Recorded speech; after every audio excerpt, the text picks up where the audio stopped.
हर रोज एक नई कहानी देखने के लिए चैनल को सब्सक्राइब करें और बेल आइकन दबाना ना भूलें।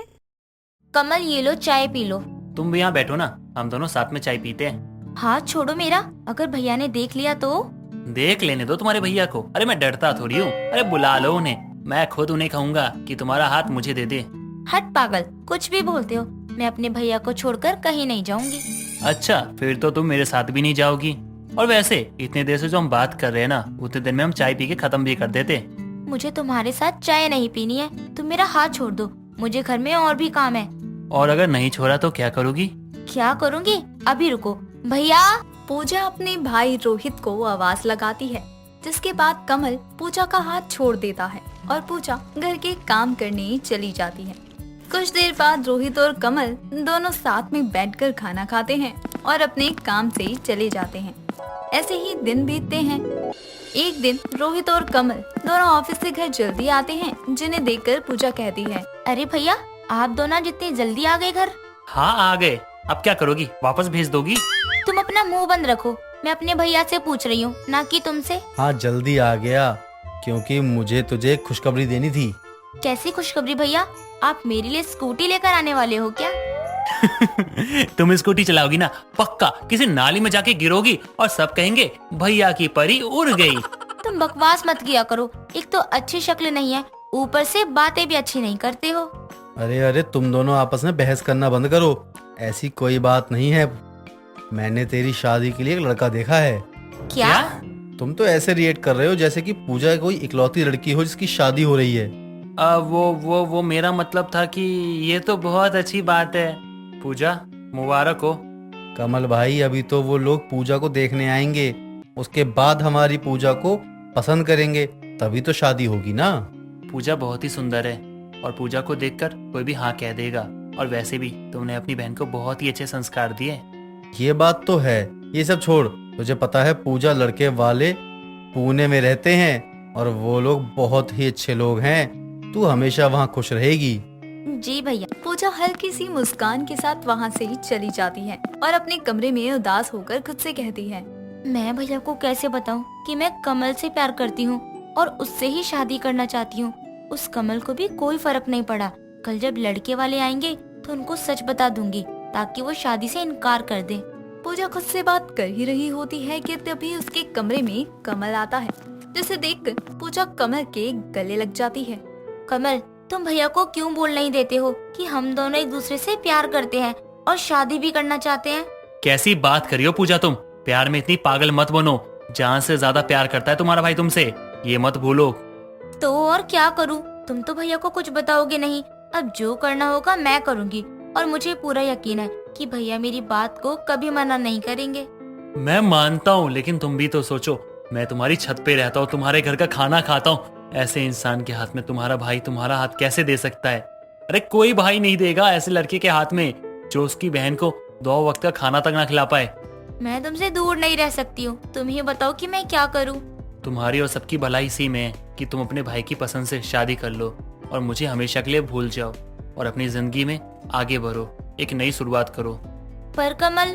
बस करो पूजा, ज्यादा बहस करने से कोई फायदा नहीं है। अब अपनी भाई की बात मानो और खुश रहो। अच्छा, अब मैं चलता हूँ। कमल इतना बोलकर वहाँ से चला जाता है। कमल को जाता देखकर उसकी आंखों में आंसू आ जाते हैं और वो रोने लगती है। अगली सुबह पूजा जल्दी उठकर सभी मेहमानों के लिए खाना बनाती है और नया सूट पहनकर तैयार होती है। कुछ देर बाद सुमित और सरला पूजा को देखने आते हैं और पहली नजर में ही पूजा को पसंद कर लेते हैं और शादी भी फिक्स कर देते हैं। देखते ही देखते कुछ समय बाद सुमित और पूजा की पूरे रीति रिवाजों के साथ शादी हो जाती है। विदाई के समय रोहित सरला के पास जाता है। माँ जी, मुझे आपसे कुछ बात करनी थी। हाँ हाँ, क्यों नहीं। दहेज वहेज की कोई बात नहीं है ना।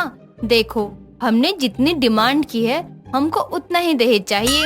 नहीं नहीं, आपने शादी में जितना दहेज मांगा था, मैंने अपनी बहन को उससे भी ज्यादा दिया था। चलो भाई, ये तो फिर बहुत ही अच्छी बात है। वैसे भी तुम्हारी एक ही तो बहन है, अगर उसको नहीं दोगे तो किसको दोगे? जी, मुझे आपसे हमारे यहाँ की एक रस्म के बारे में बात करनी थी। कैसी रस्म? हमारे हिसाब से तो सभी रस्म हो गई है, बस एक विदाई ही करनी बाकी रह गई। जी माँ जी, आपका कहना सत्य है, लेकिन मैं कह रहा था कि हमारे यहाँ एक रस्म होती है कि लड़की वालों की तरफ से उनके दूर का कोई एक रिश्तेदार लड़की के साथ उसके ससुराल जाकर 4-5 दिन रहता है। अरे ये कैसी रस्म है? हमारे यहाँ तो ऐसी कोई रस्म नहीं होती। हमने तो ये सुना है कि लड़की का भाई साथ में जाता है, लेकिन तुम तो एक अलग ही रस्म कर रहे हो। हाँ जी, मैं समझ सकता हूँ, ये आपको बहुत अजीब लग रहा होगा, लेकिन जब इसमें रस्म कर लिए हैं तो एक रस्म ये भी कर लेते हैं। इसमें क्या दिक्कत है? मैं अपनी बहन के साथ चला जाता, लेकिन मुझे यहाँ बहुत सारा काम है। अगर तुम नहीं जाओगे तो और कौन जाएगा तुम्हारी जगह? मेरा दोस्त कमल जाएगा। हमारे यहाँ इसके अलावा कोई भी नहीं है। माँ बाप के मरने के बाद हमारा इस दुनिया में कोई नहीं है। पूजा के साथ यही जाएगा। दोस्त क्यों जाएगा? ये उसका भाई लगता है क्या?